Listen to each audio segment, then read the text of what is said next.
And just a little pathetic update on the power valve. So things are very slow because I'm a busy boy with lots of things to do. So this is my fully filed clutch basket with all the faces cleaned up, and yeah, ended up doing the other face a tiny bit as well, and then it's obviously been had the hell cleaned out of it basically. So this is ready to go in the engine. Same with the clutch center plate. I haven't even taken this apart. We'll leave that where it is because somebody's adjusted that previously, so should work out alright. And then the clutch hub, nothing wrong with that. That's all in good nick. You can see the witness marks on the plates, but they're not grooves, they're just marks, so that's fine. So yeah, I can bag this up, and that's basically what I'm doing. So I've now got a box of stuff, which is all being cleaned. So gearbox, I've gone through all that, and that gearbox is in really good condition. I think there's one third gear set of dogs which has got a slight bit of wear, but it won't cause jumping out of gear or not going into gear or anything, so that's all ready to go. Bit more progress. So on the power valves, if you remember, this is the old bush which was flogged out to hell, so that's incredibly loose, as you can see, and here's my new bush. So I got this made up in a unusual size. This was 17 and that was a 17mm bush. I had a bush made up with a H2 clearance in 16.5mm and then got the bush, and then I fitted it to the shaft by just sanding the shaft down. And you could probably be doing a bit looser, but I'm not going to do that yet because here's the cap that it fits into. That's going to be vapor blasted and painted. Once it's vapor blasted and painted, I can then fit that bush into the cap, press that in, probably use some bearing glue as well so it doesn't move or rotate, because it is a tiny bit loose, because I'm guessing on what these clearances should be, but I've got it pretty close.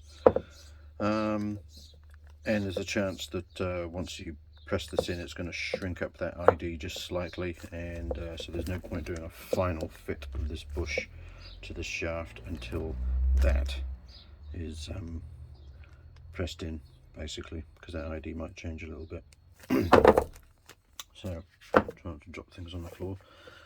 So from there, I just want to mention something which I mentioned quickly to Carl when I was down in Kent. There's this unusual design of bush retainers on the inside. These are the inside bushes and these are the retainers. Now I've never seen them like this before.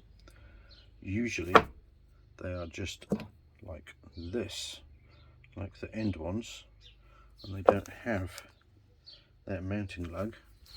And if you look in the manual, that is usually how they're mounted. So you have a little plate that fits in that groove. That's what that groove's for, is that plate to fit in, and that retains the bush axially.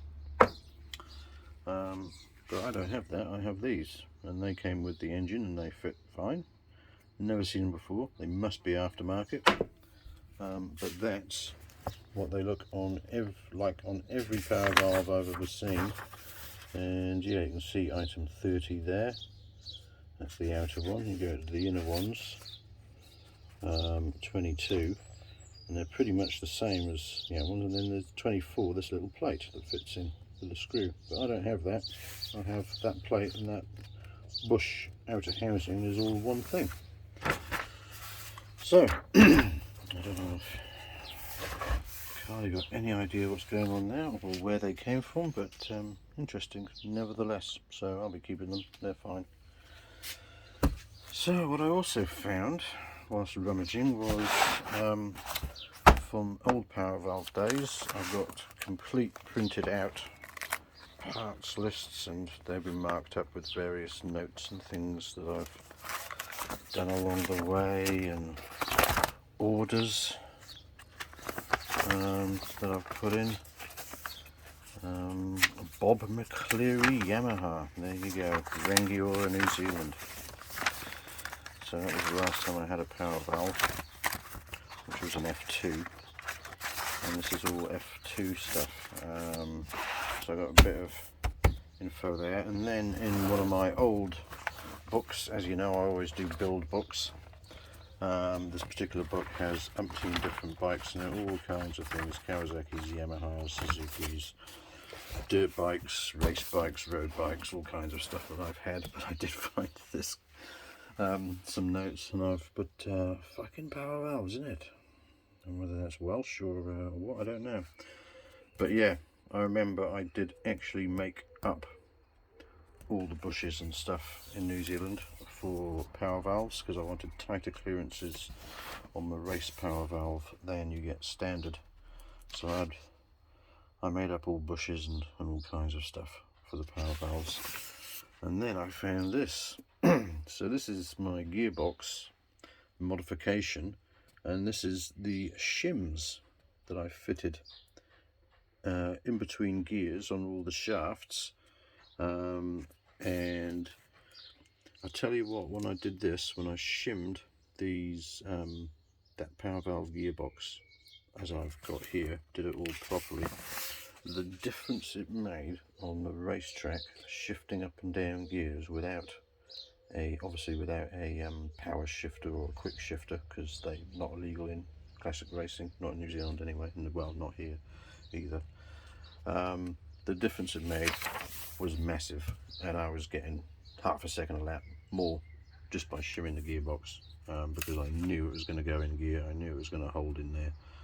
And all these dogs, they're all undercut. I undercut them all on the gearboxes I built in New Zealand for the power valve. Yeah, so just always goes to show, always keep your bloody notes in your books. And there's actually dimensions of the dummy aluminium fuel tank I made on the power valve as well, so from that I could virtually make a new one, to be honest.